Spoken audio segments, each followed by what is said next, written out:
Ambasadori i Bashkimit Evropian në Tiranë Ettore Sekui ka vlerësuar faktin se Shqipëria ju është bashkuar vendeve të tjera europiane në nismën, një qytet pa makinën time.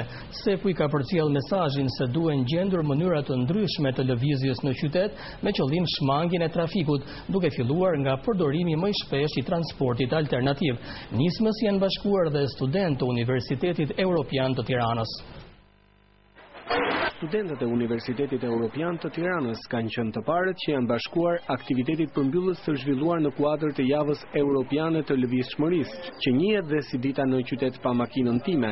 Në motën Star Ride, 10 studentë të UET-s përshkruan në rrugët e kryeqytetit me biçikletë për ta përfunduar rrugtimin ndërgjegjësues në shëtitoren Murat Toptani, ku janë bashkuar grupeve të tjera të studentëve, shoqërisë civile dhe ambientalistëve. Eventi i cili zhvillohet paralelisht në 200 vende të botës përfshirë kryeqytetin shqiptar, është mbështetur nga Bashkia Tiranë, Ministria e Mjedisit si dhe ambasadori i Bashkimit Evropian në Tiranë, Ettore Sekui. This is the week of mobility. Mobility means many things. Kjo është java e lëvizshmërisë. Lëvizshmëria do thotë një sër gjërash. Do thotë pjesëmarrja e njerëzve duke lëvizur nëpër qytet me mënyra të ndryshme më racionale.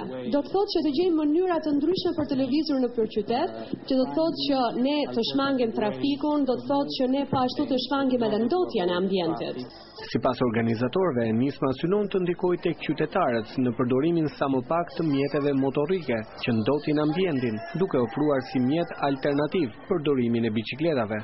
Por pavarësisht mesazheve të shumta sensibilizuese, qytetarët e Tiranës edhe këtë herë vendosën të mos i braktisnin makinat, sikur edhe për një orë të vetme.